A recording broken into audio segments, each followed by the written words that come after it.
Bonjour Martin. Bonjour. Merci d'être ici. Ça fait plaisir. Super contente de te recevoir. Quand j'étais enfant, je voulais être archéologue en Égypte. Et mes parents m'avaient permis de faire un trou dans la cour pour trouver des objets. Maintenant que tu es là aujourd'hui, je te poserai la question, combien de creux il aurait fallu que je creuse à Laval pour trouver quoi que ce soit? À Laval, pas bien loin. Ben, ça dépend, tu sais, dans un milieu forestier, oui, ça accumule beaucoup de choses. On peut creuser loin, mais en milieu urbain, c'est clair que souvent, il n'y a rien parce qu'il y a déjà eu du béton, de la tuyauterie. Mais tu sais, les gens s'imaginent qu'il faut creuser bien, bien loin pour trouver des choses, mais non. En réalité, des fois, on peut trouver les objets à 30 cm. OK. Donc, tu aurais pu creuser, bon, dans ta cour, je doute que tu aies trouvé quelque chose parce qu'il y a déjà de la tuyauterie et tout le reste. Mais à 30 cm, oui, normalement, on peut commencer à trouver des choses. Ah, j'aurais cru que ça 19e serait siècle. l'inverse. Je pensais que tu m'aurais dit, t'en aurais eu pour longtemps à creuser, mais... Non, pas vraiment. Hein. Rendu au-delà d'1 mètre au Québec, là, c'est comme tu commences à toucher du sable ou de la roche. C'est que non, pas besoin de creuser loin. En fait, je n'ai même pas dit pourquoi je te posais la question, parce que tu es éducateur et artisan en archéologie. Ouais. Fait qu'aujourd'hui, on va parler d'archéologie, mais d'archéologie expérimentale. Ouais. Qu'est-ce que cela? Bon, l'archéologie expérimentale, telle qu'on l'a définie en science, c'est un domaine de recherche, donc ça fait partie de l'archéologie, mais qui va un petit peu plus loin que le laboratoire. Okay? Ce qu'on trouve comme artefact dans le sol doit être analysé, puis on a plein de techniques scientifiques aujourd'hui, des machines qui nous donnent des fois la provenance des matériaux, la composition, on les mesure. Mais après ça, ce qu'on a, c'est des fragments. Et puis, c'est des fragments d'objets, des objets qui n'existent plus parce que les parties organiques ont disparu. Le bois, le cuir, ça a tout disparu. Au Québec, il nous reste de l'os, de la pierre. C'est pas mal ça. Donc, on s'entend que la majorité des pièces ont disparu.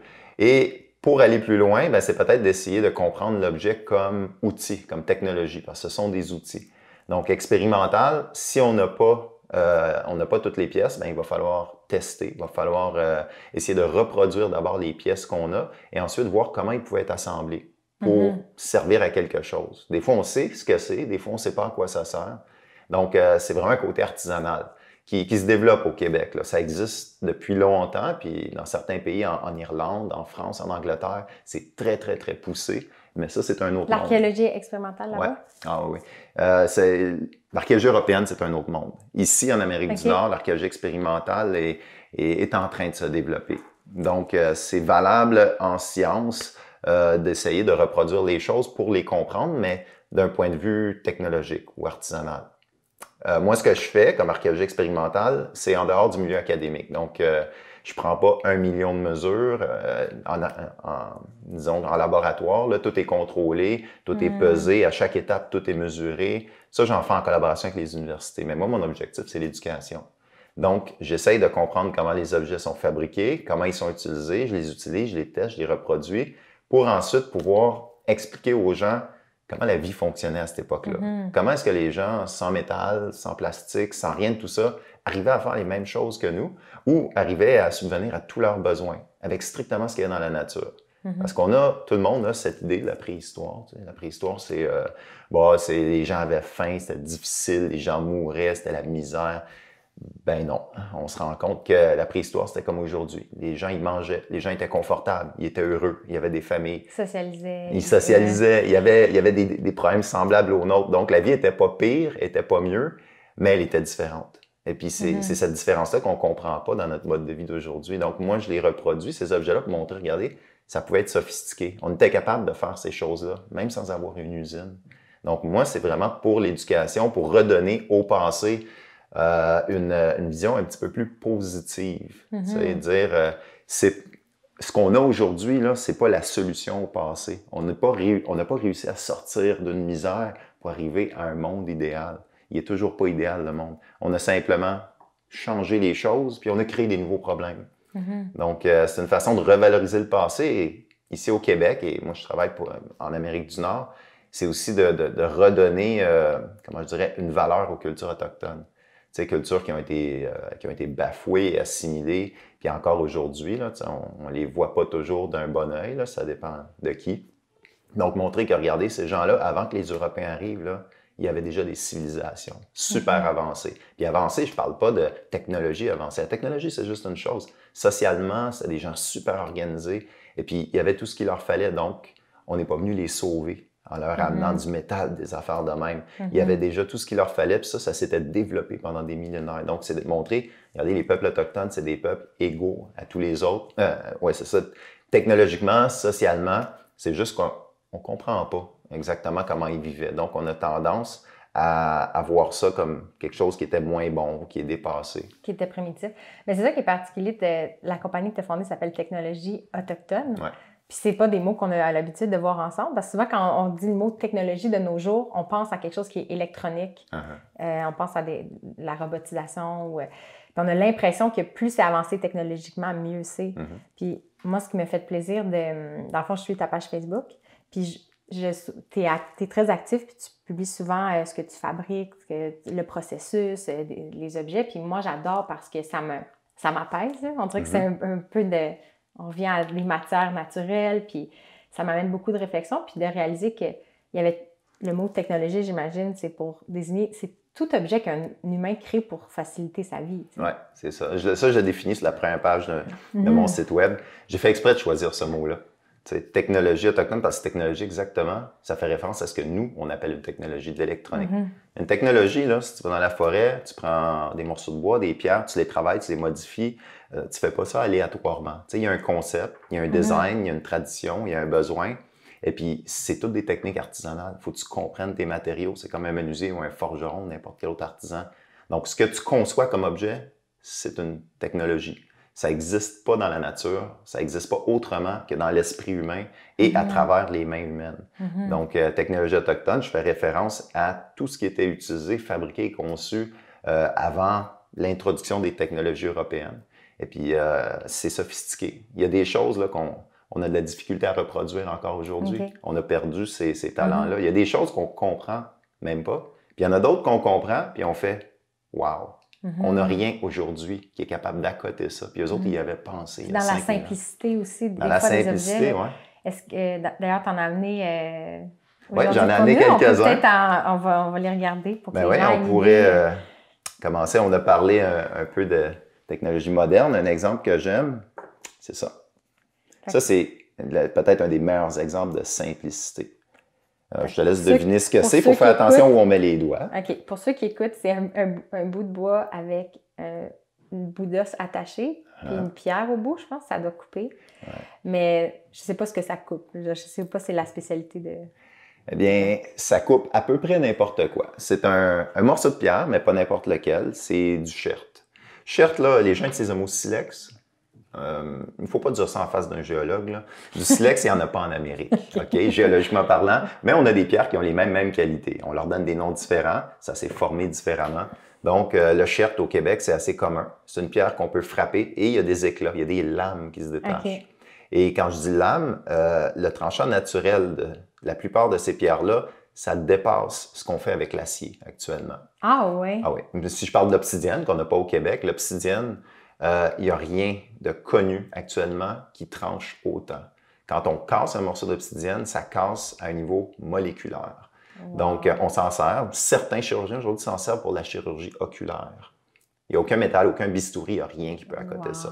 Ça, c'est pas de l'obsidienne, mais ça tranche comme ce qu'on pourrait appeler un exacto, ou même plus. Donc, c'est une petite lame parce que le matériau était rare, il n'était pas très disponible dans la région où ça se produisait. Donc, ils ont développé un minimalisme, ils ont détaché un éclat selon une technique bien précise. Là, on voit que c'est quand même droit, et puis il y a un tranchant. On n'a pas retravaillé ça. Le tranchant normal, c'est ça qui coupe. Puis là, ben, ça prend un manche, donc une pièce de bois, très minime, parce que dans l'environnement où ça se fabriquait, il n'y a pas beaucoup de bois. En fait, il n'y a pas d'arbres. Mais on peut trouver du bois flotté, du bois qui est parti de d'autres régions par la mer et qui a été emporté par le courant. Et je vais te donner un indice supplémentaire en disant que ce morceau d'os-là vient d'un caribou. Est-ce que tu imagines de quelle région ça peut venir? Pas de bois, il y a des caribous. Ça doit être dans le nord. Oui, l'Arctique. Ça, c'est un objet, on l'appelle un couteau à micro-lame. Micro-lame qui était fabriqué, c'est une reproduction, là, qui était fabriqué par un groupe culturel. Je ne veux pas dire un peuple, à cette époque-là, on ne peut pas le savoir, mais un groupe culturel qu'on appelle les Dorsetiens. Ce sont les prédécesseurs des Inuits. On sait que les Inuits habitent dans l'Arctique, mais avant les Inuits, il y a eu d'autres gens dans l'Arctique. Et moi, j'appelle ça un exacto de la préhistoire. Ça se faisait il y a 6000 ans. avec des pièces de bois très minimes récupérées sur le bord des berges, avec des pierres qui n'étaient pas très disponibles, donc ils en faisaient des petites pièces. Et ça s'utilise exactement comme un bistouri, un X-Acto, et ça coupe énormément. Petite démonstration. Ah oui, en plus, ça démontre. Ça, c'est un morceau de cuir de cervidé. Donc, ça s'utilise exactement comme nos X-Acto. Donc, je vais faire attention à votre table. C'est pas grave si tu fais du scotch. Aïe, aïe. C'est incroyable. Parfait.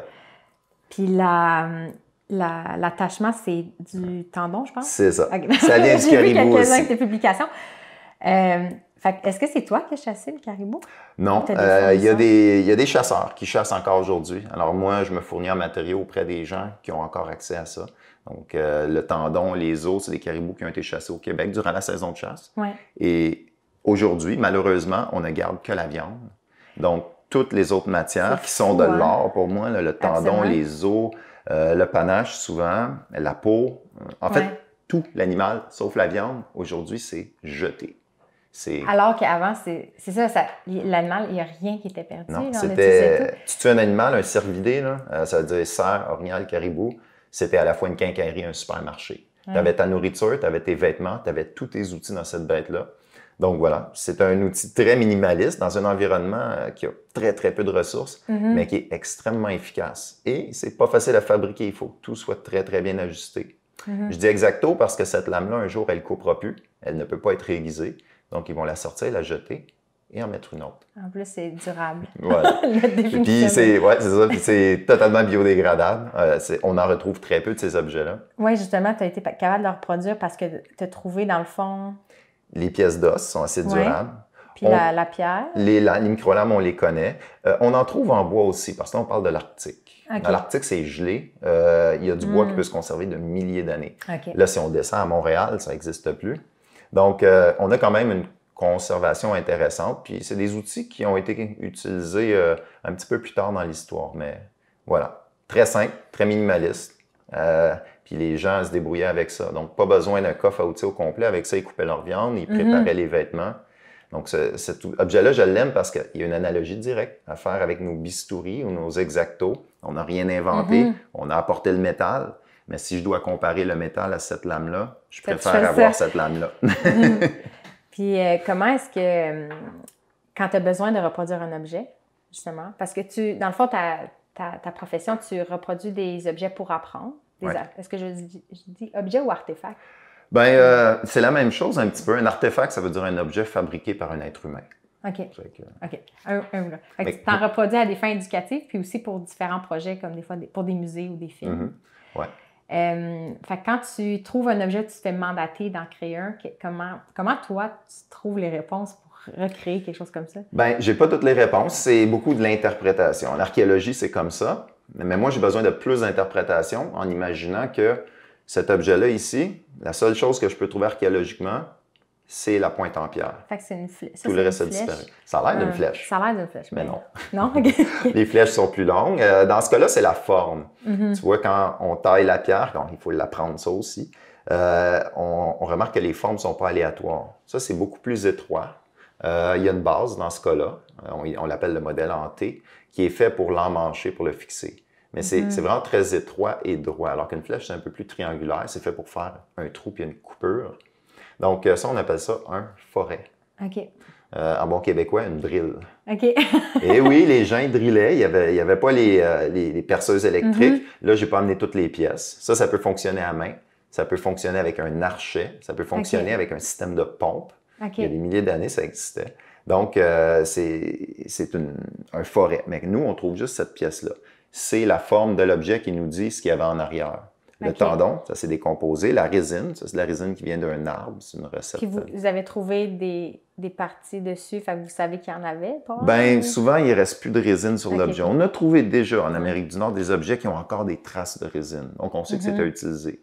Mais souvent, on trouve juste la pierre. Après un certain temps dans le sol, là, elle est propre, en quelque sorte. Ça veut dire qu'il n'y a plus de colle, il n'y a plus de résine. Toutes ces choses-là se sont enlevées. Le tendon, on oublie ça. Ça, c'est du tendon qui est attaché avec de la colle de poisson. On sait que ça existait. On a des écrits européens qui parlent de colle de poisson. Donc, on n'a pas la recette, mais là, on l'a. Mais il faut retrouver la recette. Et puis, le bois, on oublie ça aussi. Donc, reproduire un objet, ça demande comme beaucoup de réflexion. Ça me donne un indice, puis je dois déduire tout ce qu'il y a en arrière à partir de la forme. Et puis à partir de ce que les documents peuvent me dire. Des fois, on est peut-être à côté. Hein. Il y a des choses que je reproduis, puis peut-être que c'est pas la bonne affaire. Ça t'est arrivé de reproduire quelque chose, puis là, finalement, par d'autres découvertes, de te rendre compte qu'il n'était pas créé oui, ça arrive des fois. Ben, je me trompe pas beaucoup, mais c'est vrai que des fois, au niveau des manches, c'est toujours les manches, puis il y en avoir. Tu sais. Un exemple, des objets comme ça, c'est une incisive de castor. On en trouve beaucoup travaillés au Québec et ailleurs, mais on n'a pas d'exemple de manche. Je pense qu'il y a un exemple qui a été trouvé en andouillé, mais de la façon que ça s'utilise, c'est pas clair. Pour moi, ça, c'est une gouge. Pour eux, à la préhistoire aussi, c'est une incisive de castor, ça coupe. Les castors coupent des arbres. Alors, c'est vrai, hein? Pas besoin de penser bien loin pour se dire que si on prend les dents du castor, qu'on a chassé et mangé de toute façon, on peut faire ce que lui faisait, on peut sculpter le bois. Ben oui. Donc, moi, je sculpte le bois. Alors, dans ma logique de sculpteur, je dirais, j'ai imaginé un type de manche qui me permet d'avoir une bonne préhension et d'être efficace si je considère que c'est une gouge. Il y avait peut-être d'autres manches parce que peut-être eux autres avaient d'autres techniques. On ne sait pas. Parce que là, c'est un manche, il est très droit. On ne sait pas s'il y avait des décorations ou des formes. Oui, il y aurait pu avoir des décorations, mais moi, je me suis inspiré d'une technologie qu'on connaît mieux pour la préhension. Ça, c'est un couteau croche. On l'appelle le couteau croche en français, ce n'est pas tout à fait exact. Mais c'est un couteau qui a été inventé par les Autochtones avec l'introduction de l'acier. Les Français sont venus ici, ils ont abandonné ce genre de choses-là, mais ils ont eu accès à de l'acier, des limes, des couteaux, puis ils les recyclent pour faire des outils qui sont propres à eux, pour faire leurs raquettes, leurs toboggans. Les Blancs ne faisaient pas beaucoup ces choses-là.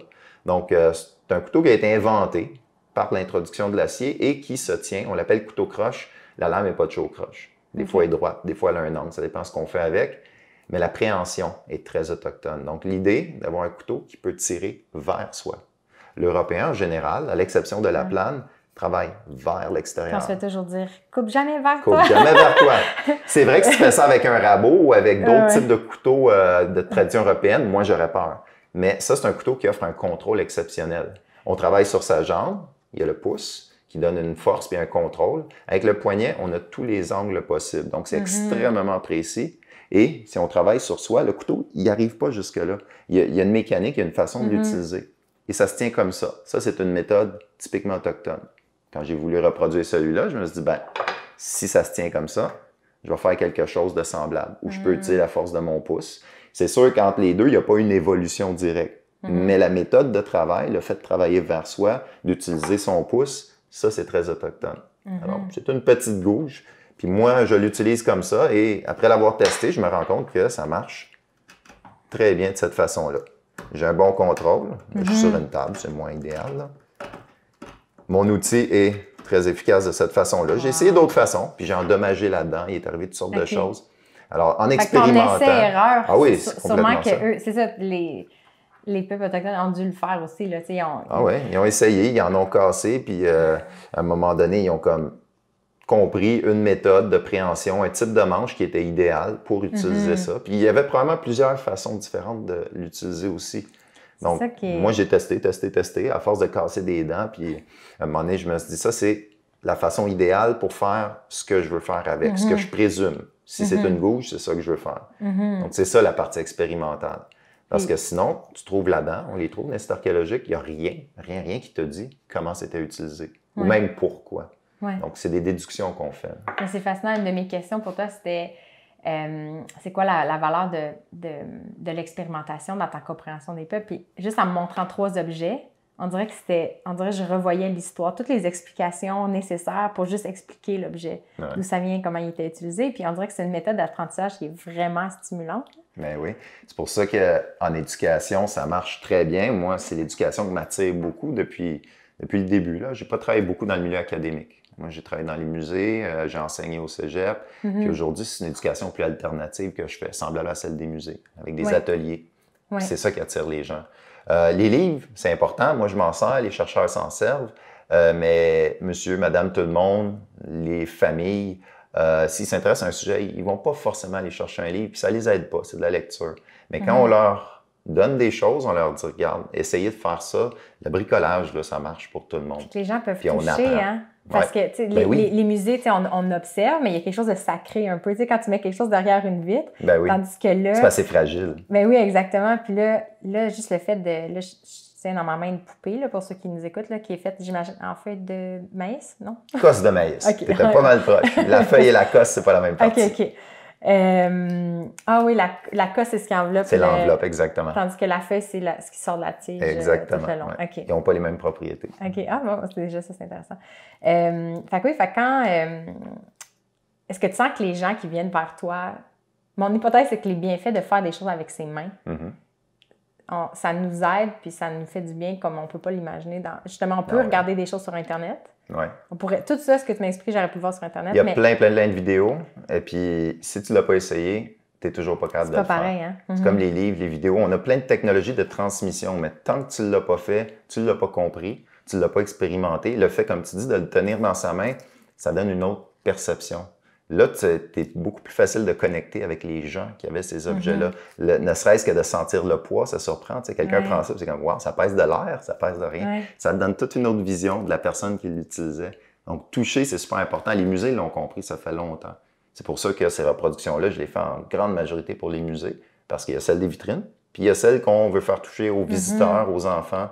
Aujourd'hui, tu ne peux plus visiter un musée, c'est rien à toucher. Les gens n'iront pas. Okay. Les gens sont tactiles, puis on a ces opportunités-là. Puis des ateliers de fabrication, mais là, c'est la meilleure moyen d'apprendre. On est tous des enfants à la base. Tu sais, je peux t'expliquer quelque chose, tu vas t'en rappeler un petit peu. Je peux te le montrer, tu vas avoir une image, mais si tu le fais toi-même, tu l'as pour la vie pratiquement. Et puis tu auras appris plus que ça, tu auras appris par tous tes sens. Et fait, dans les ateliers avec les enfants, quel type d'objet tu reproduis avec eux? Celui-là est assez populaire. Ouais, hein? OK, ils n'arrivent pas à faire ce modèle-là, là, qui est quand même assez avancé, mais j'ai un atelier assez populaire où je leur fais faire des poupées en cosse de maïs, des fois en feuilles de quenouille, ça dépend de la saison, des hameçons. Pas les modèles que j'ai amenés qui sont plus avancés, mais des hameçons pour la pêche. Il y a des modèles très simples qu'un enfant de 8 ans, 9 ans peut faire avec des consignes. C'est des choses qui me permettent d'aborder certains thèmes. Ouais. L'hameçon, ça va avec une présentation que je fais sur les techniques de pêche anciennes. Les poupées, ça va avec la culture iroquoienne. Quand je parle des peuples iroquoiens, leur mode de vie sédentaire. Puis en même temps, moi, je vais plus loin en leur montrant que tout le monde qui mange du maïs aujourd'hui, ben, ils mangent du maïs puis c'est tout. Tout va aux poubelles après. Ben, eux autres, ils récupéraient. Ça, c'est avec les déchets du maïs. Donc, c'est montrer qu'il n'y avait rien de perdu. Les gens faisaient des efforts quand même pour le cultiver. Aujourd'hui, le maïs, c'est presque magique. Tu sais. Tu vas au magasin, il y en a, puis on ne voit pas tout le travail qu'il y a derrière ça. Ben, eux autres, ils travaillaient directement pour leur nourriture. Donc, après, ils prenaient les cosses, ils se faisaient des mocassins. J'ai vu des modèles de mocassins tressés en cosse de maïs, des poupées, de la corde.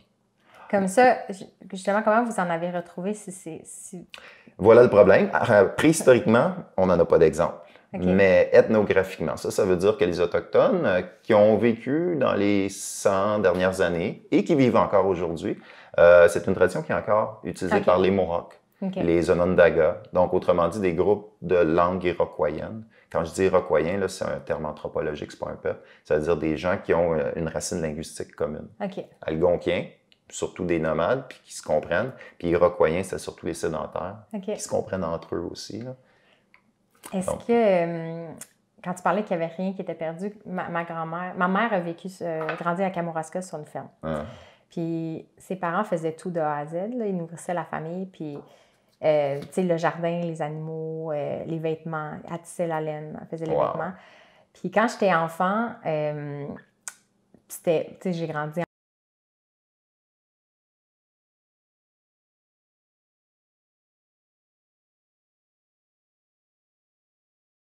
de la peine que sa connaissance, elles sont en partie disparues, puis qu'il y avait en elle tellement de richesses pour recréer toutes sortes de choses que maintenant je veux dans ma vie. On parlait que avant de commencer à enregistrer, que les écrans, le monde digital, comme on est tout le temps dans notre tête, puis là, on a une espèce de craving pour revenir à des trucs dans le monde réel. Puis on disait, juste 2 générations en arrière de nous, il y avait déjà un travail manuel qui était plus présent dans notre quotidien. Puis là, c'est comme si on redécouvre ça. Est-ce que toi, tu sens justement une montée d'enthousiasme envers ton travail dans les dernières années? Oui, envers l'artisanat en général.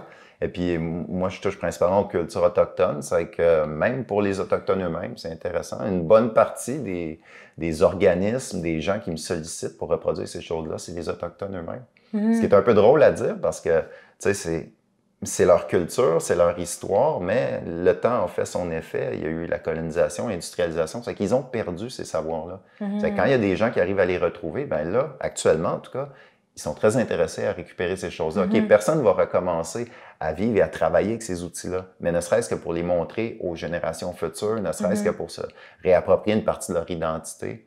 C'est vrai, je pense, pour tout le monde en général, qui reviennent au crochet, qui reviennent au tricot. Mm-hmm. Ça, je vois ça un peu partout. Tu sais, on est des humains. On a des mains, nos mains doivent servir à plus que pitonner, là. Ouais. Et puis la créativité, tu sais, on a besoin de s'exprimer. Puis on l'a moins dans notre monde d'aujourd'hui. Puis quand tu montres des choses comme ça aux gens, là, ils veulent bricoler. Il manque quelque chose dans leur vie, notre vie informatique, industrielle. On est des mammifères, ça je le dis tout le temps, ça va jamais changer. On a besoin de nature, on a besoin de créer, de penser, de s'exprimer, mais on peut plus le faire comme on le faisait autrefois. Ça fait que ce manque-là, je pense qu'on vient le chercher dans des choses comme ça. Un travail manuel, mais qui est créatif. Puis dans mon cas, moi, c'est scientifique. Moi, ça vient me chercher personnellement, mais ce que j'aime le plus, c'est créer. Plus que fouiller, plus qu'analyser, c'est la reproduction d'objets. C'est même une forme de thérapie. Tu sais. Quand je suis stressé pour une raison ou une autre, parce que j'ai toutes sortes d'occupations, ben, je vais dans l'atelier, puis je me mets à bricoler des trucs en bois, en écorce. Puis là, soudainement, je me trouve dans un autre monde. Je suis plus dans mes problèmes du 20e siècle. Je suis à la préhistoire, je suis en train de me concentrer sur des assemblages, puis là, le stress, il disparaît. Je pense que ça, c'est ma façon de le faire, mais c'est vrai pour tout le monde. L'artisanat, je pense que ça aide beaucoup les gens. C'est une forme de thérapie là, contre le stress puis la fatigue. Puis c'est pas fatigant de faire ces choses-là.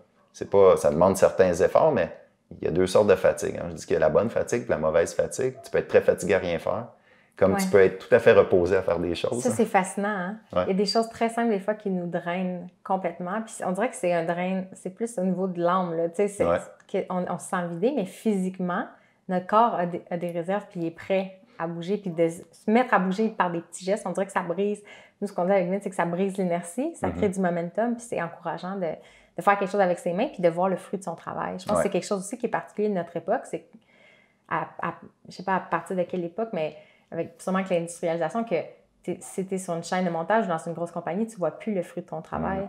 Puis il y a quelque chose, peut-être c'est là qu'il y a une perte de sens, tu sais, quand ce que tu fais, tu ne vois plus d'impact concret, tandis que là, il y a...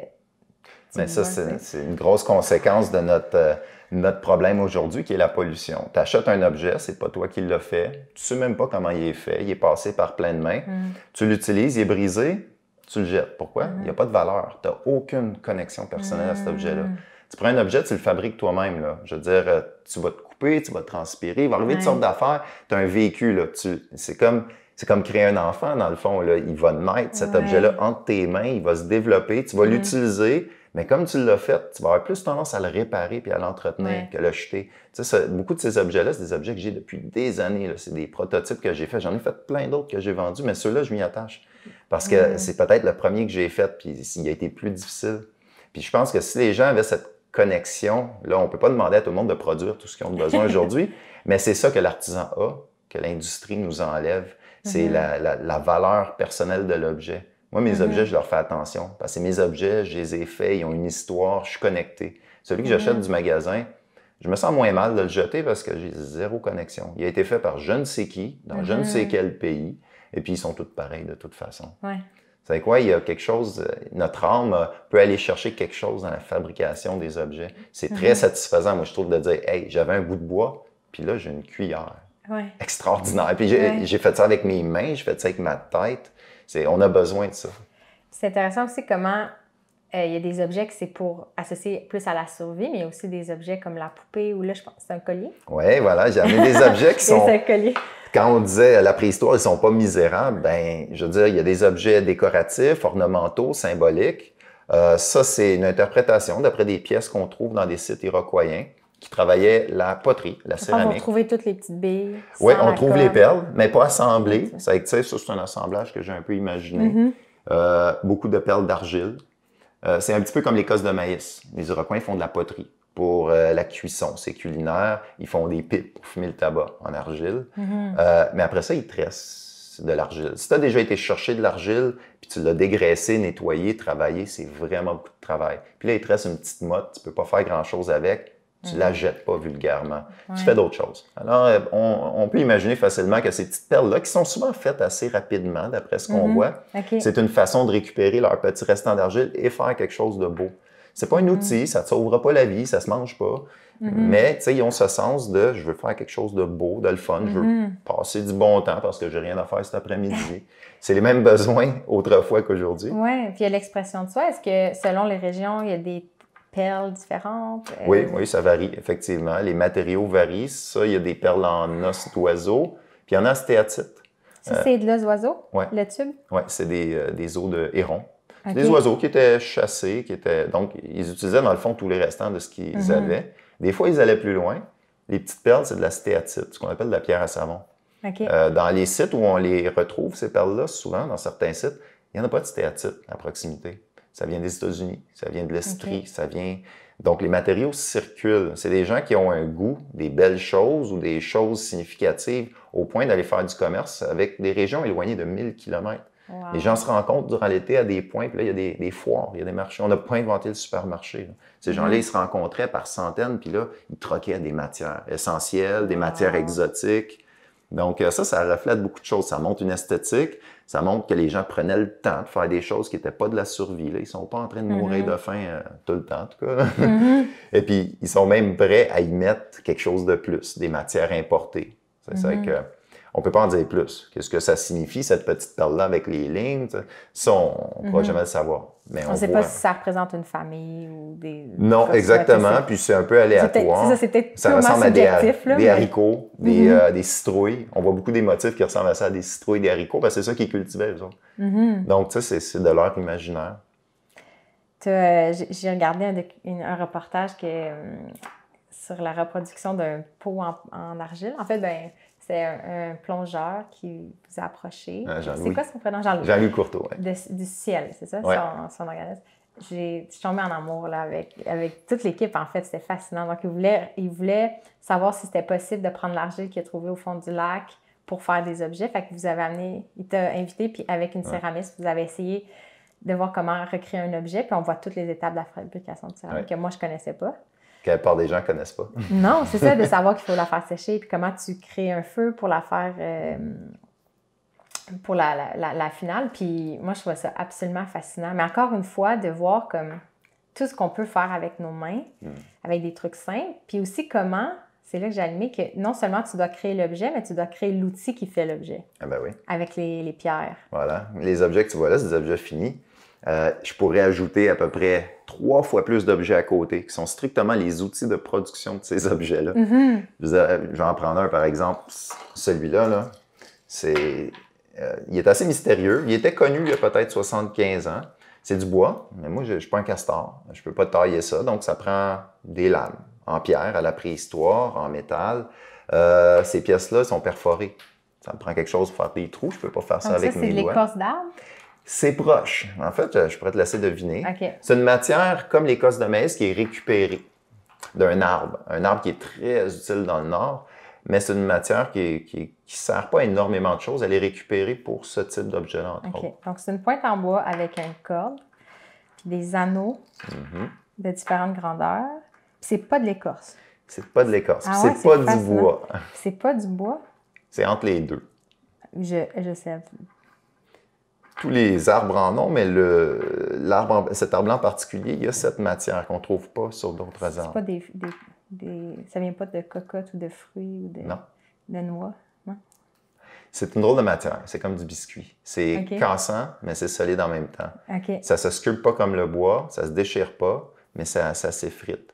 On appelle ça de l'aubier. Si je le pressais, ça casserait? Oui, ça casserait comme une sorte de biscuit. C'est de l'aubier. L'aubier, c'est toujours la dernière anneau de l'arbre, celle qui fait circuler la sève, celle qui garde l'arbre vivant. L'arbre, il est vivant de l'extérieur, pas à l'intérieur. Les gens pensent ça, là, mais souvent, c'est pourri en dedans. Là. Donc, le bouleau, son aubier, c'est une croûte, comme ça, qui est particulière. Et puis, quand on coupe un bouleau pour faire un canot, un contenant, on utilise le bois et l'écorce pour plein de choses, Cette matière-là est un peu résiduelle. Elle a deux fonctions. La première serait peut-être de faire des pièces avec. Ça se sculpte très facilement avec une petite lame. Puis ça, c'est un jouet à peu près universel en Amérique du Nord. Okay. Et ça, c'est les Atikamekw qui fabriquaient ça, ce modèle-là, dans les 100 dernières années. Avant, bien sûr. Aujourd'hui, je pense que c'est pas mal oublié. On appelle ça un bilboquet. OK. C'est... Au lieu d'avoir la boule en bois. C'est un jeu. Est-ce que tu veux nous faire? Ben oui.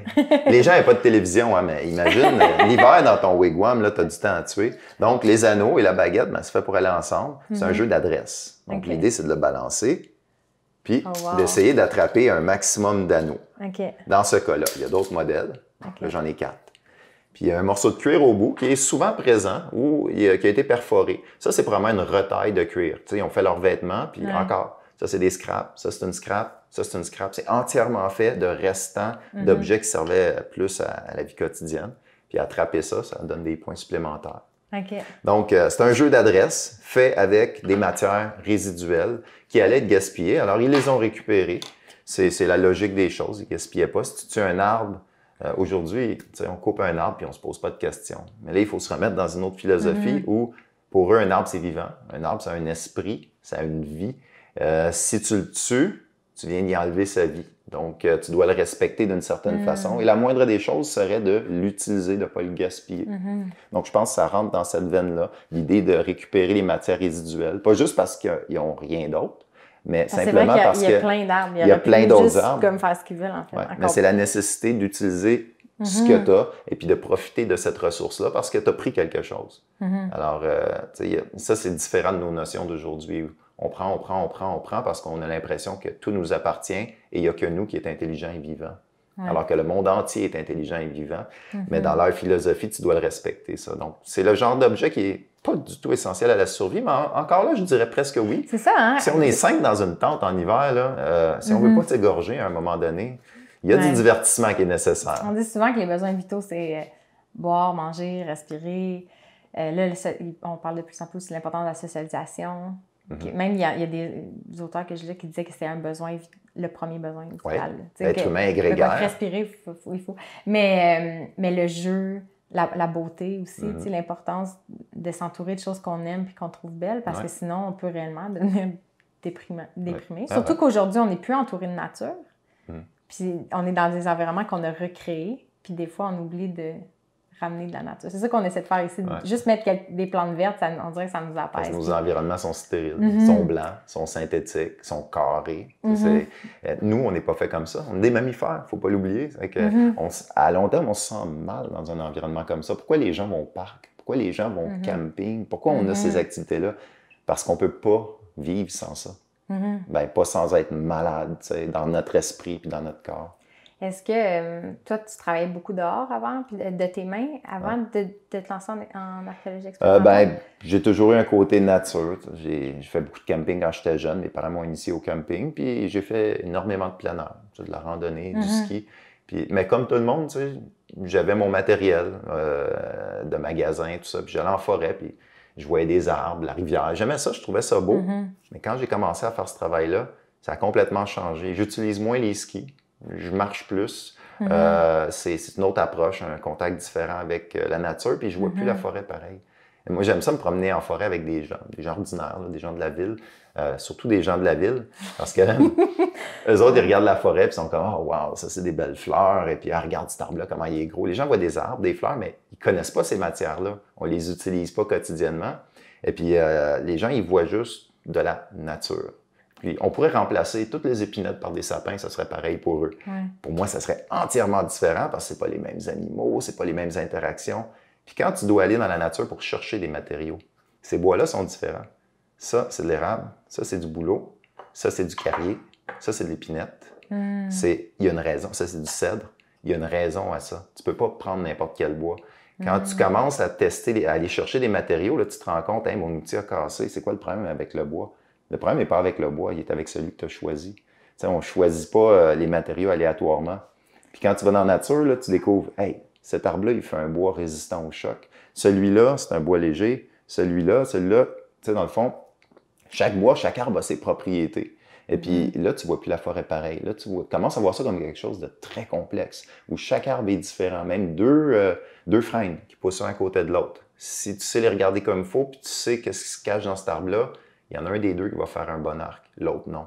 C'est des frères, ils poussent un à côté de l'autre, mais il y en a un qui est bon, puis l'autre qui n'est pas bon pour un arc. Tu le sais. Tu vois ça avec la forme du tronc, tu vois ça avec toutes sortes de caractéristiques. Moi, je me promène en forêt, puis moi, je vois des flèches, je vois des arcs, il y a des outils partout. Même les pierres, je vois des pierres qui peuvent faire un outil, mais les gens, ils voient des pierres. Moi, je vois une herminette. Des roches. Des roches, On voit des roches. Ben, tu sais, moi, je vois un couteau ici, puis je vois une hache, là. Mais c'est juste une pierre. Mais dans ma tête, il y a déjà quelque chose dans l'objet qui se cache. Puis si tu connais les matériaux, là, tu sais, cette pierre-là est spéciale, je la connais, et puis elle a une forme intéressante. Là, déjà, toutes les étapes se sont déroulées dans mon cerveau en 1 seconde, puis je sais qu'il y a une hache cachée dans cette pierre-là. Donc, ça te permet de voir la nature complètement autrement. Tu vois ça comme un milieu vivant, c'est presque comme un magasin dans le fond. Tu te promènes, et puis il y a tellement d'affaires que je pourrais utiliser pour faire ça, pour faire ça, pour faire ça. C'est pas juste une espèce de milieu anonyme. Les gens connaissent même plus les sortes d'arbres. On visite. Je me rappelle. Il y a un homme qui avait une citation qui disait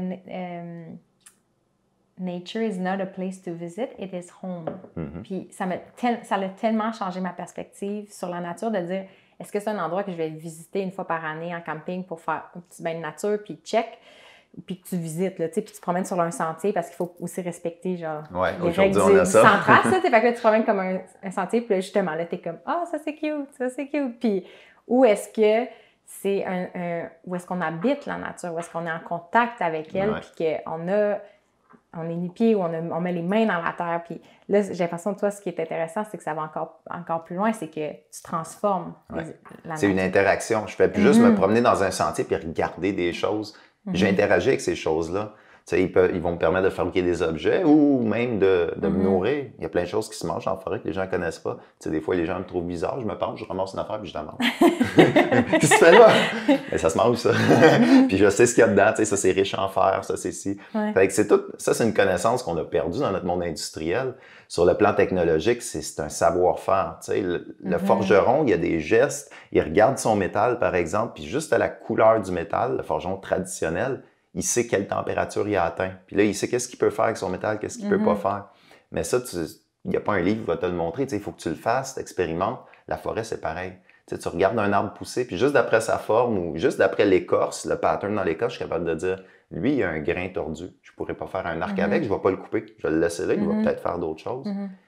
C'est ça, chaque matériau est unique. Et puis c'est là que tu découvres que la forêt, c'est complexe, c'est vivant, c'est toutes des interactions. Tu sais. Cet arbre-là est en interaction avec un autre arbre, puis lui avec la fougère. Puis si je cherche tel type de champignon, je sais où aller dans la forêt parce que lui, il pousse juste sur une essence d'arbre en particulier. Ça devient un monde riche et vivant. C'est tellement complexe, j'ai l'impression qu'on n'a jamais fini d'apprendre dans la nature. C'est fascinant. Bien, la science nous permet d'en apprendre, mais si je compare à ce que les Autochtones devaient savoir il y a 5000 ans, on est en retard vraiment beaucoup, là.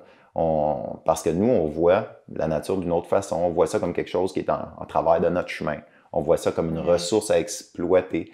On ne se pose pas la question, cet arbre-là, qu'est-ce que je pourrais faire avec? Peut-être 10 objets différents avec les branches, avec les feuilles, avec l'écorce, avec l'aubier, avec le bois, même les racines. Tu sais, il y a des choses différentes à faire. Mais si tu ne connais pas cet arbre-là intimement, tu n'as pas travaillé avec, c'est un arbre.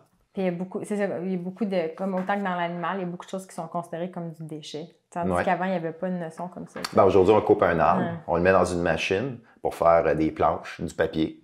L'écorce est considérée comme un déchet. Les racines sont un déchet. Les feuilles sont un déchet. Les branches sont un déchet. Alors que c'est pas vrai. Moi, j'ai besoin des branches. Il y a certaines formes de branches qui me permettent de faire des outils.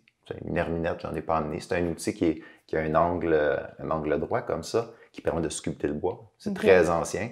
Mais ça, il faut que ça vienne d'une branche. Si tu tailles ça dans le tronc, ça ne sera pas fort parce que la force est dans les joints des branches. Ça, il faut comprendre que le joint d'une branche, c'est 10 fois plus dur que le bois du tronc. Et puis que les 3 premiers pieds de bois qui sont à la base de l'arbre sont 2 fois plus durs que les autres pieds de bois qui sont dans le haut du tronc. Tu sais, c'est du détail que tu découvres quand tu travailles, mais on l'a plus, ça. Alors, cette aide de reproduction-là, il est complexe pour ça. Moi, je viens d'une société industrielle. Il faut que je réapprenne ce que les gens savaient déjà il y a 5000 ans. Puis pas le choix. Il faut aller dans la forêt. Puis tu ramasses des choses, tu les essayes, puis là, tu redécouvres ce qu'eux autres se transmettaient à une certaine époque. Puis en termes de travail manuel, est-ce que tu devais être raqué? Comme j'ai fait de la broderie pendant le temps des fêtes, ma belle-sœur m'a donné un petit kit de points, là, de petits points. Là. Puis j'en ai fait pendant donc 4 jours d'affilée. Là. Puis j'étais raquée dans avant-bras. Puis là, j'étais comme, OK. Parce que tu n'as pas l'habitude encore de ce mouvement-là. Exactement. Fait que là, j'imaginais toi où il y a des, tu sais, les techniques avec les pierres, genre pour transformer la matière. Je me disais, ça devait faire travailler. C'est rushant. Dans les premiers temps, les premières années, tu sais, polir de la pierre ou sculpter du bois, tu sais, c'est mes muscles. Ils font pas ces mouvements-là d'habitude. C'est des outils différents. Fait que c'est sûr qu'au début, je me fatiguais, j'avais des crampes. C'est comme quelqu'un qui commence à faire un sport particulier. Puis, mais avec les années, j'ai plus cette fatigue-là. J'ai plus ces douleurs musculaires-là. Parce que mon corps s'est adapté à des gestes réguliers. Tu sais, sculpter au couteau croche, pour moi, c'est normal. Polir une roche, c'est normal. N'importe qui d'autre le fait. Ça, je le vois avec mes apprentis, tu sais, qui vont commencer quelque chose de nouveau, là, puis là, mal dans le dos, crampe dans le bras, des ampoules sur les mains. J'ai plus ça, des ampoules. Moi, ça n'existe plus. Ma main, elle s'est forgée pour ça, là. Elle est cartonnée, là. Elle est cuirassée, là. C'est comme n'importe quel artisan. Ça fait que, tu sais, c'est quand même beaucoup d'exercices. Des fois, j'ai besoin de roches. Il y a un endroit spécifique où il y a des roches spécifiques. Ils sont dans la forêt. Mon auto ne rentre pas là. C'est que, voilà, des chaudières de roches au bout des bras. L'exercice que je fais pour aller récolter les matériaux, ça dépasse tout ce qu'on pourrait faire dans un gym en une année. Et puis pourtant, c'est des mouvements qui sont, je trouve, plus naturels. Tu sais, porter des choses, marcher, ça fait travailler, en fait, les muscles dont j'ai besoin. Tu sais, ça me sert peut-être à rien pour moi d'aller dans un gym et essayer de travailler tel muscle, parce qu'on trouve que telle forme corporelle est esthétique. Mais s'ils ne me servent pas dans mon quotidien, ces muscles-là, ils sont juste esthétiques. Alors que là, je dirais pas que tous mes muscles sont hyper développés, mais ceux dont j'ai besoin le sont. C'est qu'au fil des ans, j'ai comme développé ma musculature, ma flexibilité. Je me suis probablement fait des torts aussi au niveau de mes articulations, mais ça me fait pas mal parce que mon corps, il s'est adapté à ce que je fais. Le corps humain, il est capable de faire ça. Aussi. Oui, sur une période de 15 ans. Versus la mentalité de résolution de début d'année, puis là, on pousse... non, c'est ça, il faut que ça soit graduel, sinon tu te blesses.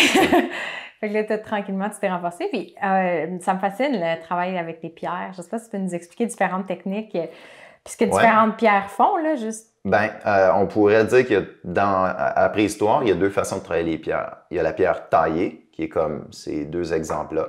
C'est des pierres particulières qui se trouvent pas partout. Les Autochtones avaient des mines, des carrières de ces pierres-là. On connaît des carrières vieilles de 5000 ans qui sont complètement épuisées. Là. Ils ont été chercher les filons qu'il leur fallait. À combien de creux? Souvent pas très creux. Il n'y avait pas de machinerie, alors ils profitaient d'affleurements rocheux. Et puis, mais on voit qu'ils choisissaient la pierre. Ces pierres-là, comme j'ai dit, c'est comme l'obsidienne. C'est des pierres qui sont fragiles. Si je l'échappe à terre, ça éclate. Moi, je les compare à du verre ou à de la porcelaine.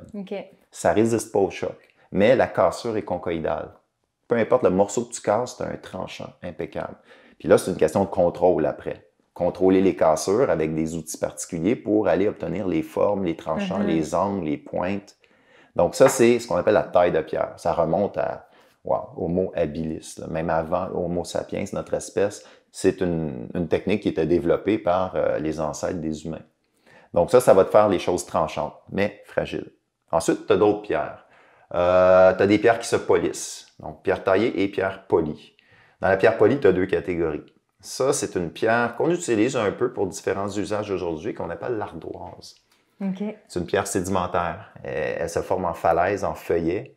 Et puis, sur une échelle de 10, l'échelle de Mohs en géologie, ça, c'est à peu près 3 de dureté. C'est-à-dire que tu peux polir ça, tu peux l'user sur une autre pierre sans problème. Ça prend des beaux lustres. Il y en a de la bleue, de la verte, de la rouge. Ils faisaient des ornements, mais dans ce cas-là, c'est un hameçon. Comment toi, tu as réussi à tailler ça dans cette forme-là? Parce que la pierre, comme ça, c'est de la percussion? Oui, percussion, c'est exactement le bon terme. C'est la percussion. Il faut frapper dessus. Vidéo. Ah, c'est bien. On la frappe. Oui. Celle-là, on la frotte. On la frotte. Voilà. Mais comment tu l'as formée? C'est par frottement? Par frottement. Tu prends d'autres pierres, des pierres abrasives, du grès, des pierres qui sont rugueuses. Puis qui sont plus dures que celle-là, ce qui n'est pas trop dur à faire. Et puis là, tu vas frotter de différentes façons, dans différents angles. Puis avec des éclats de cherte qui sont plus durs, là, tu peux aller, avec un mouvement de scie, tu peux aller chercher les détails. Okay. Parce que sur l'échelle de 10 en géologie, ça, c'est une dureté de 8, ça, c'est une dureté de 3. Okay. Alors ça peut se travailler avec ça. On peut perforer ces pierres-là avec ces pierres-là. Okay. On fait des trous dedans pour faire des pendentifs. Wow. Donc, le polissage, c'est une autre technique. Dans le cas des pierres tendres, c'est beaucoup pour des ornements. Okay. Sinon, des haches, des herminettes, des outils de choc. Là. Imagine couper un arbre avec une pierre. Ces pierres-là sont moins adaptées. C'est des pierres qui cassent par percussion. Ouais. Alors, si tu vas y percuter contre un arbre, elle va s'abîmer assez vite. Mais on a du granit au Québec, comme partout ailleurs. Le granit, c'est une pierre qui ne se fracture pas. C'est hyper dur. On fait des comptoirs de cuisine avec ça à cette heure. Mais c'est dur. C'est très, très dur. Donc, il faut la polir. Il y a 2 étapes, généralement. Les têtes de hache. Oui. Ça servait. Hache, herminette, et puis tout ce qui doit être un outil pour travailler le bois, là, un outil de percussion. Oui. C'est long, mais souvent, ce qu'ils faisaient, c'est du bouchardage. Ils prenaient une autre pierre, assez dure, aussi dure ou plus dure, et puis là, ils picossaient pour avoir une forme. Picosse, c'est long. C'est des heures, mais tu picosses. Wow. Puis quand tu as la forme de ton outil, là, tu t'en vas t'installer sur un grès ou une pierre abrasive, du sable, de l'eau, puis tu frottes des heures. Une tête de hache peut prendre, selon le matériau, de 15 à 45 heures à faire. Tu ne la fais pas dans une journée. Les gens ne vivaient pas dans un horaire moderne. Mais ensuite, ça dure longtemps. J'ai une hache, ça fait 10 ans que je coupe des arbres avec. Je l'ai aiguisée 3 fois. C'est une hache en pierre dans un type de quartzite. C'est une pierre qui ne se casse pas, qui ne s'use presque pas. Elle m'a pris peut-être 30 heures à polir, mais je l'ai depuis des années. OK, je ne coupe pas des arbres à tous les jours, mais c'est extrêmement durable. Donc, tu sais, pierre taillée, pierre polie. C'est les 2 grandes techniques. Puis là, dans le poli, selon que tu as des pierres tendres, comme la stéatite ou l'ardoise, ou que tu as des pierres dures, ben là, tu vas utiliser différentes techniques. C'est complexe, les pierres. Il faut que tu connaisses la géologie. Moi, je dis que les gens de la préhistoire, là, c'était des botanistes, des zoologues, des géologues, des chimistes, des physiciens. Ils comprenaient toutes ces choses-là. Puis il n'y avait pas besoin de diviser ça par matière. Non, ils catégorisaient les choses, mais pas besoin de formules, pas besoin de livres. En fait, c'est une connaissance pratique. Tu sais, tu reconnais tel type de pierre, tu connais ses qualités, puis là, tu décides ce que tu peux et peux pas faire avec, et il y a les techniques qui vont avec. Ça, c'est le savoir-faire. La stéatite, il n'y a pas 60 façons de l'utiliser, donc si tu as bien appris ton artisanat, quand tu as de la stéatite, tu sais c'est quoi ses limites, puis tu sais quel outil il te faut et quelle technique utiliser. Fait que ça s'apprenait par expérimentation. Puis là, maintenant, tu le sais aussi, l'abrasion des pierres. Là, j'ai vu, je pense que tu as fait une aiguille à tatou. Ah oui. J'ai regardé ton vidéo. Fait que là, tu expliquais comme toutes les différentes pierres que tu utilisais pour la limer, la polir. Oui, pour la polir, puis l'aiguiser. De manière graduelle, un peu comme on a le papier sablé. Le papier sablé. On n'a rien inventé. C'est ça, c'est. Puis là, tu l'as avec des pierres, dans le fond. Tu fais exact. Des pierres à gros grains, grains moyens, grains fins, jusqu'à un grain là, vraiment ultra fin, ce qu'on appellerait du 300 ou du 400 dans le papier sablé. Parce que surtout, une aiguille à tatouage, là, il faut que ça perfore la peau d'une certaine façon, il faut que ça soit ultra sharp. Avec de l'os, on peut faire ça. Mais il faut que tu aies un affûtage très, très affiné. Puis la nature, elle te donne tout. Juste dans la région montréalaise, là, on est très sédimentaire comme pierre. Tu as du grès grossier, tu as du grès moyen, puis après ça, tu tombes dans du siltstone, qui est fin. Puis finalement, tu tombes dans du mudstone, qui est tellement fin que tu ne peux pas voir le grain. C'est de l'argile fossilisée. Tu as tous les grades. Là. Ce qui se trouve à la Quincaillerie, tu peux le trouver dehors. Mais ils choisissaient. Puis ça, on le sait parce que dans les sites archéologiques, on trouve des outils qui ont servi. On les appelle des polissoirs. Alors, c'est des pierres comme ça, de grès, de différents grains, puis ils ont des grosses rainures dedans, des grosses marques. Tu vois l'usure. Ça montre, tu vois comment les gens l'ont utilisé. Tu vois même des fois le mouvement qu'ils ont utilisé pour affûter leurs choses. Donc, on n'a pas juste les restants d'objets. On a aussi des fois des ébauches ou des restants d'outils qui montrent le type de pierre qu'ils utilisaient. Le mouvement qu'ils faisaient. Et même des fois le mouvement, sur ton site Internet, moi, il y a un truc que j'ai adoré, c'est qu'il y a des photos de tes enfants qui travaillent avec toi, de ton équipe, là, tes apprentis, dans le fond, puis tu disais que leurs gestes plus intuitifs ou étaient vraiment profitables pour une approche expérimentale. Je ne sais pas si tu peux élaborer là-dessus. Ben oui.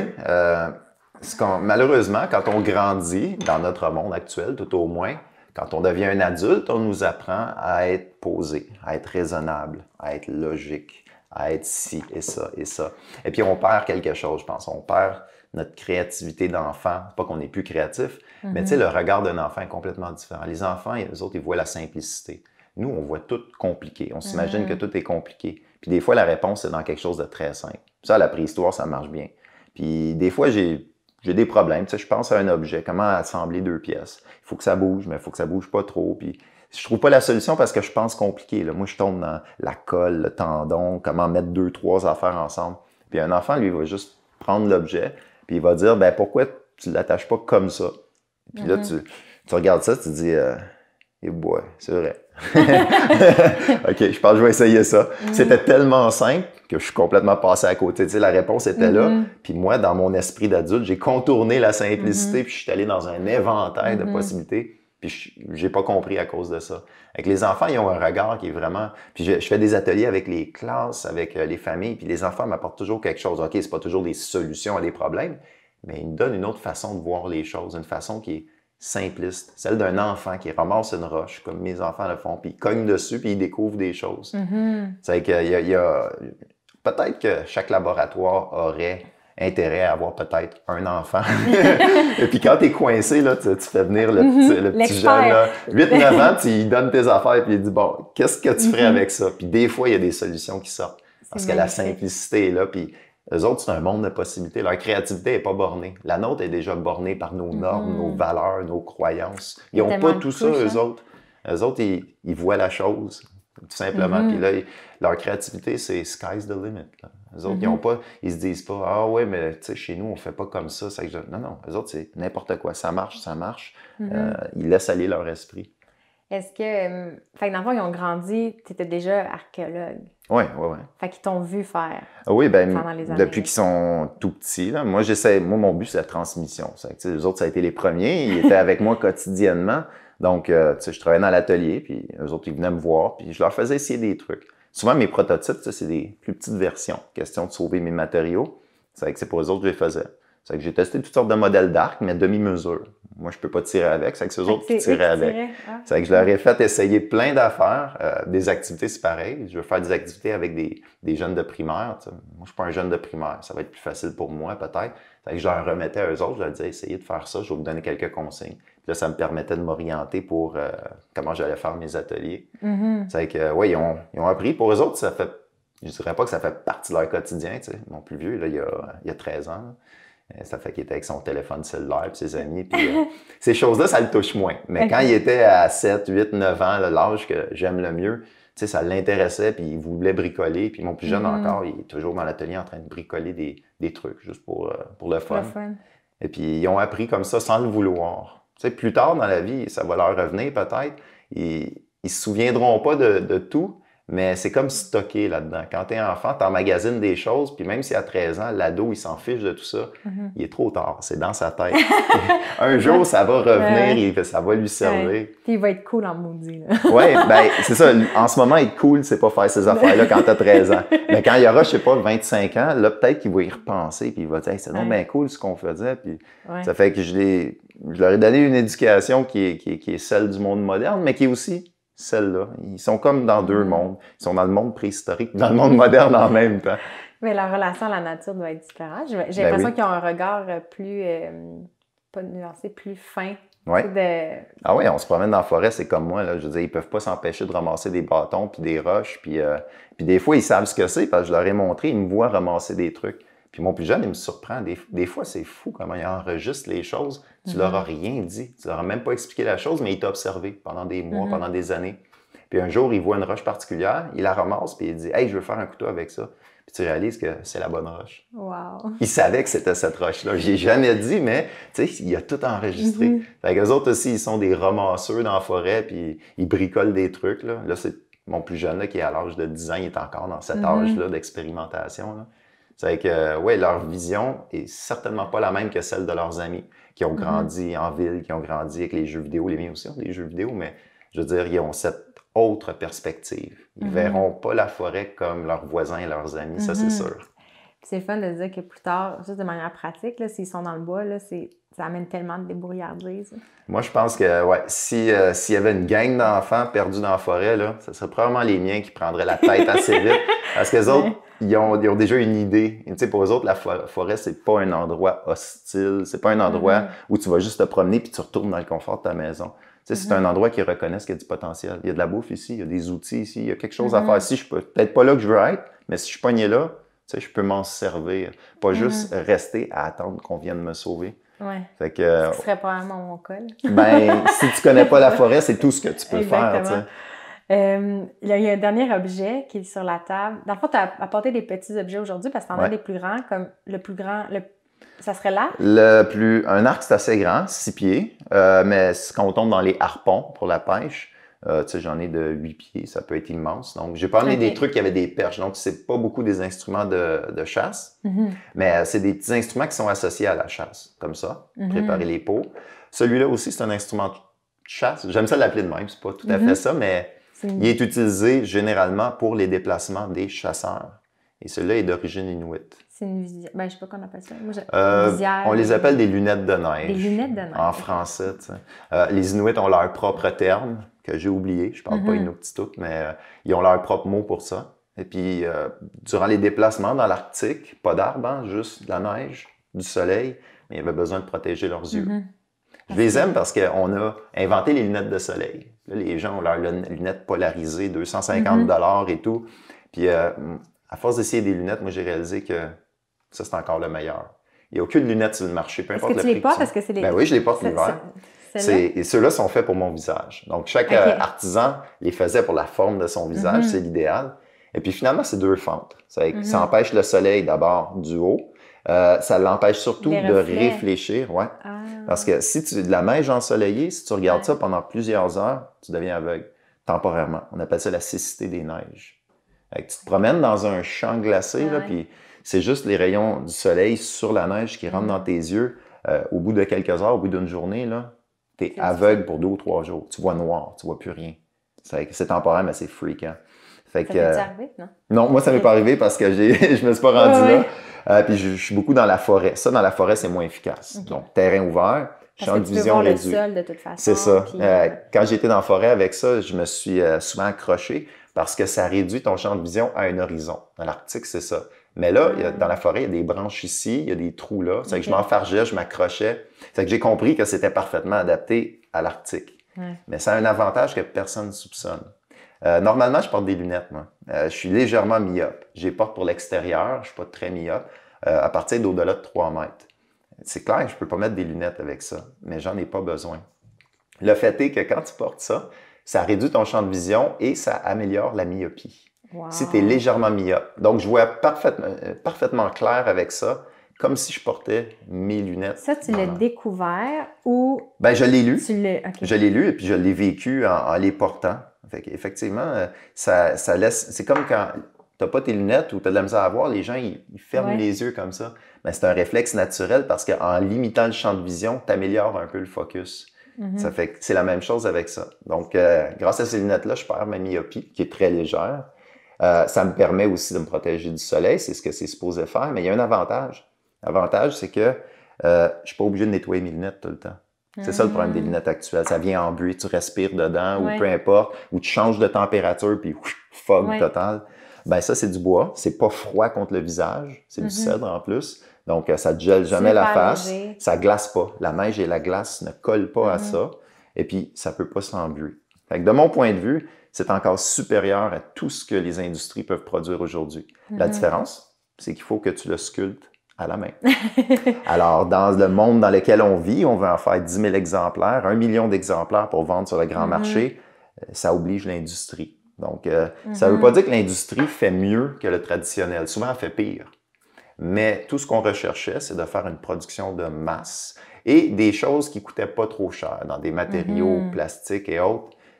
Souvent, les technologies anciennes, je le dis, restent en termes de performance supérieures à beaucoup de nos technologies actuelles. Pourquoi on n'a pas cherché à faire plus performant? Simplement parce que ça ne s'adapte pas à nos machines et à notre industrie. Je pense que l'humain a été fasciné. Tu sais, à partir du moment où tu peux faire une machine puis tu peux reproduire un objet en série, il y a quelque chose, encore une fois, même peut-être l'enthousiasme d'un enfant là, de dire « Oh wow, j'ai cette capacité-là », tu sais, puis de s'émerveiller de notre ingéniosité. Puis maintenant, on dirait que, maintenant qu'on sait qu'on est capable de faire tout ça puis qu'il n'y a plus vraiment de limites technologiques, tu sais, qu'on sait qu'on peut avoir 30 assets IKEA pareil, là, année après année, bien, on dirait qu'on redécouvre le plaisir de toucher un objet où on voit le geste de l'artisan. Puis de dire cette pièce-là est unique. Au lieu de dire cette pièce-là est parfaite, de dire cette pièce-là est unique. J'ai l'impression qu'il y a un changement de valeur avec. Ouais, tu peux pas faire parfait à la main, puis c'est ça qui a de la valeur dans l'artisanat. Des fois, les gens se surprennent. Tu sais, ils disent une assiette faite par un céramiste, elle est artisanale, t'en as jamais deux pareilles. Puis celle faite par le magasin. Celle du magasin, elle coûte 1$. Celle du céramiste, elle coûte 25$. Et les gens disent, hey, mais là, c'est ridicule, là, tu peux pas vendre ça 25$, là, une assiette.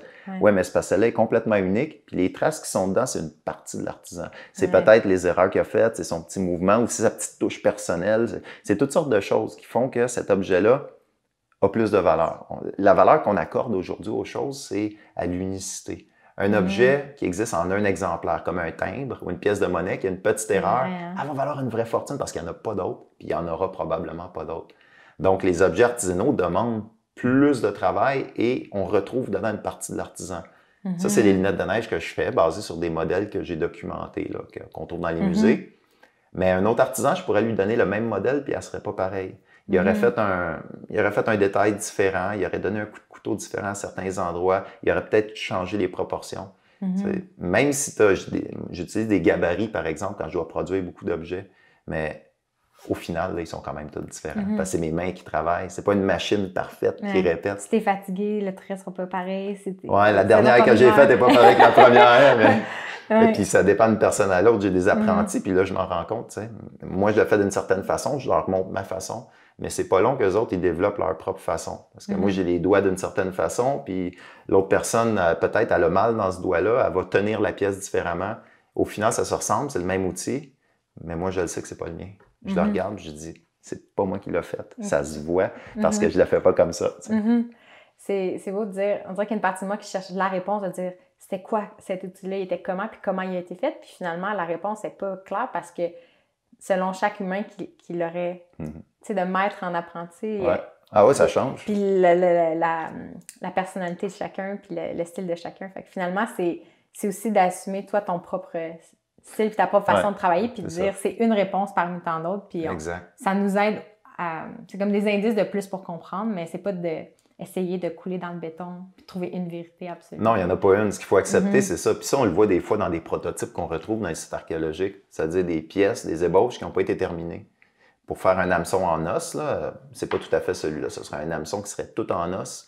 Il existe, en Amérique du Nord, de ce que j'ai pu voir, 4 façons différentes. Ça fait que ça correspond à des régions, mais ça correspond aussi à des individus. Quelqu'un qui trouve une méthode difficile pour lui, il va en utiliser une autre. Au final, j'ai le même modèle d'hameçon. Mais ils ont utilisé 2 techniques différentes, peut-être pas le même outil. Il y en a un qui est plus habile à l'abrasion, il n'est pas très bon avec les éclats de cherte. Lui, il va prendre une autre pierre. Puis ça va se ressembler quand même. C'est que c'est ça, il n'y a pas une réponse. Ce que moi, je peux découvrir comme technique, c'est des possibilités. C'est ce qu'on appelle un range. Donc, on peut le faire comme ça, comme ça, comme ça, comme ça, puis comme ça.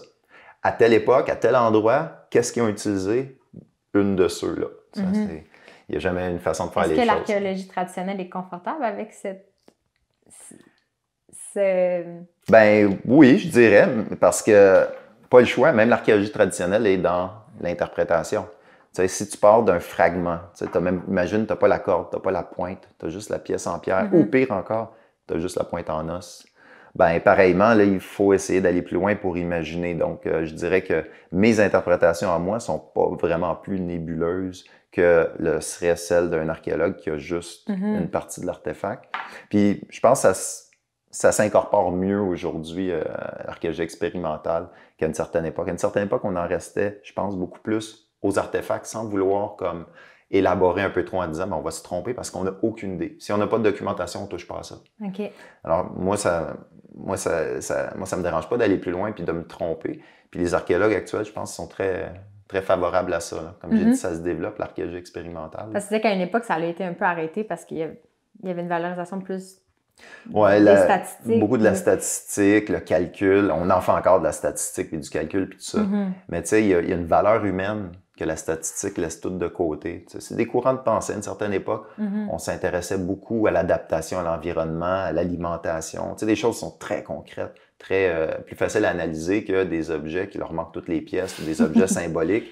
Et puis, non, je pense qu'il y a plus d'ouverture aujourd'hui. Je pense que c'est plus le côté humain. Essayer de comprendre l'humain derrière l'objet. Puis si on se trompe, c'est pas grave. On est là pour les expérimenter. L'expérimentation est là pour ça. Puis même pour corriger ce qu'on a fait dans le passé. Des fois, je suis appelé à collaborer avec des chercheurs, à l'Université de Montréal, à d'autres universités, qui sont pas artisans. Eux autres, c'est des analystes. Ils ont leur microscope, leur truc, là, ils sont top là-dedans. Moi, les microscopes, là, ça me dit rien. Mais ils ont besoin d'objets pour tester, pour comparer avec les traces qu'ils ont sur leurs objets. Donc, moi, je les fabrique. Et puis, des fois, moi, ça me permet de valider quelque chose que j'ai fait. Ou eux autres, ça leur permet de valider ou d'invalider certains de leurs artefacts. Il y a des objets qu'on va nommer. Je sors un exemple comme ça, aiguille à filet. Quelqu'un, à un moment donné, il y a 30 ans, a analysé ce type d'objet-là, qui revient un peu souvent, il y a une forme, puis il a vu quelque chose peut-être de semblable en Papouasie-Nouvelle-Guinée, puis ça sert au filet sec. Ils ont étiqueté ça, il fallait lui donner un nom. Okay. C'est une aiguille à filet. Tous les archéologues qu'on suivi, ils ont vu ça dans les livres, ils ont fait des découvertes semblables, ils ont dit ah oui, ce gars-là, il avait identifié ça comme une aiguille à filet. C'est une aiguille à filet. C'est tout. Personne ne s'est posé la question. Puis un jour, il y a un gars qui fabrique une reproduction de ça, et puis il essaye de faire un filet avec. Ça marche pas. Il fallait l'essayer pour le savoir. C'est toi le gars, non? Ben, en partie. En partie. OK, c'est pas conclusif, mais on a déterminé que ce type d'aiguille-là, qu'on appelait des aiguilles à filet, ça se prête beaucoup mieux à d'autres tâches qu'au filet. Donc, c'est simplement une information qui a été répétée, mais il manquait quelque chose. Il manquait l'expérience. Ça, dans ma tête d'artisan, je trouve ça drôle. Tu sais, personne se soit arrêté à un moment donné à le faire et à l'essayer. Tu sais, pour peut-être pas résoudre la question, mais avoir une meilleure idée. Au lieu de juste répéter, se dire, ben, c'est-tu vraiment ça? Je vais l'essayer, voir. Mais l'archéologie académique utilise beaucoup plus l'analyse actuellement, beaucoup moins l'expérimentation. Donc, souvent, on va s'arrêter à l'analyse, puis ça reste en suspens. C'est peut-être une aiguille à filet, jusqu'à ce qu'on l'essaye. Là, tu le sais. Puis là, on n'est pas sûr encore. Mais on a une information de plus. On sait que c'est pas très bon pour faire des filets. À quoi ça sert d'autres? Bon, ça, c'est un autre mystère. C'est encore à découvrir. On va suivre ta page, on va le voir. Oui, éventuellement, il va y avoir d'autres expériences. Fait que si les gens sont intéressés à te suivre, où est-ce qu'on les envoie? J'ai un site web qui est abotech.ca, abotec.ca. Qui est finalement, qui montre un peu le travail que je fais. C'est là que j'ai mes catalogues et puis tous mes services d'animation. Mais j'ai une page Facebook qui, elle, bouge beaucoup. Beaucoup du travail que je fais, tu sais, je le mets en ligne. Les gens aiment savoir comment les choses se fabriquent. Donc, technologie autochtone, au pluriel. C'est là qu'on diffuse publiquement le travail qu'on fait au quotidien, les expériences, les voyages, les succès, les échecs. C'est intéressant de voir comment nous, on progresse et on vit dans ce monde-là. Absolument. Puis pour les ateliers éducatifs avec les enfants, dans le fond, ça peut être des musées, des écoles qui viennent te chercher. Oui, beaucoup des écoles. Les musées aussi, ça dépend de la formule. Tu sais, les musées, des fois, ils ont des événements, ils veulent des artisans qui font des démonstrations. Alors là, je viens avec du matériel, puis pour le public, je taille de la pierre ou je fais différentes démonstrations techniques. Les écoles, c'est des ateliers souvent. Tu sais, ils voient un programme bien strict. Ils voient les Algonquiens, les Iroquoiens. Alors là, j'ai des activités qui sont ciblées là-dessus. Et puis, la partie importante que moi j'apporte, c'est qu'il y a un atelier artisanal. C'est-à-dire, ils ont quelque chose à fabriquer. À la fin de la journée, là, ils peuvent revenir chez eux et dire « J'ai fait un hameçon préhistorique. » Puis si une famille, mettons, est-ce que moi, je veux faire une activité familiale, est-ce que c'est le genre de service que tu fais ou c'est plus pour les institutions? Généralement, c'est ça. Moi, j'ai pas de lieu. J'ai mon atelier, mais j'ai pas de lieu pour recevoir des groupes. Alors, c'est les institutions qui m'appellent. Mais c'est un peu tout le monde. Ça peut être les musées, les bibliothèques. À Montréal, les bibliothèques ont des grandes programmations d'activités culturelles. C'est vrai que je fais beaucoup de bibliothèques à Montréal. Donc, les gens peuvent participer à ces activités-là comme ça. Parfait. Ouais. Je me disais, oh, ça, j'aimerais ça faire ça en famille. Dans le cas des bibliothèques, c'est toujours familial. Les musées, à certaines occasions aussi, durant la journée des musées, etc., ils me font venir moi et puis d'autres gens aussi. Donc, dans ces occasions-là, c'est familial. Donc, autrement dit, c'est des choses simples, mais qui s'adressent aux parents, à leurs enfants. Puis c'est collaboratif. Je m'arrange des fois pour que les objets ne puissent pas être faits juste par un enfant, pour obliger le parent à faire sa part, puis les deux à travailler ensemble. Ça, c'est brillant. Ouais. Je vais suivre ça, parce que j'aimerais vraiment faire une poupée. Moi, j'étais très Barbie quand j'étais jeune. Mais c'est vrai que l'attachement à un objet comme ça doit être vraiment c'est universel, ouais, ça nous rappelle notre enfance. Puis on va finir pour les gens qui veulent aussi, pour encore plus piquer leur curiosité, si les gens regardent une nuit au musée 3, ça c'est un fun fact que j'ai trouvé ça vraiment intéressant, dans la scène du Tricératops, On peut voir vos créations au mur. Oui, des harpons que j'ai faits. C'est drôle parce qu'ils se font détruire, mais pas pour de vrai. Ce que j'aime de cette scène-là, puis c'est de la chance, là, j'ai rien à voir avec le scénario, mais quand ils m'ont commandé tout ça, c'était pour une scène avec la totalité des acteurs. Donc, tous les grands acteurs que j'ai dans ce film-là, ils sont tous réunis devant une vitrine. Puis il y a un triceratops qui fonce sur eux, qui détruit la vitrine avec tout son contenu. Là. Donc, je l'aime bien parce que dans ma tête, je me dis, wow, hey, Robin Williams, il avait accès à mes reproductions. Il y a une scène tournée avec lui à côté de mes harpons. Là. Ça, c'est juste moi. L'extrait est sur son site web. Fait que j'invite les gens à y aller. Moi, j'ai vraiment aimé observer la scène. Ouais, c'est un bon film. Il y a beaucoup de reproductions. Moi, j'ai une petite contribution là-dedans. Ben, félicitations. Merci. C'est vraiment inspirant. Et merci encore. Ça m'a fait plaisir. Merci d'être avec nous. Moi, c'est Vincent. Je suis normalement derrière la caméra. Si vous voulez faire partie du mouvement et apprendre avec nous comment améliorer le quotidien, venez nous rejoindre dans le Club Renard. C'est la meilleure façon de contribuer à la mission de Renard, puis vous allez avoir accès à plein de contenus bonus. Venez nous rejoindre au renard.ca/club. À bientôt!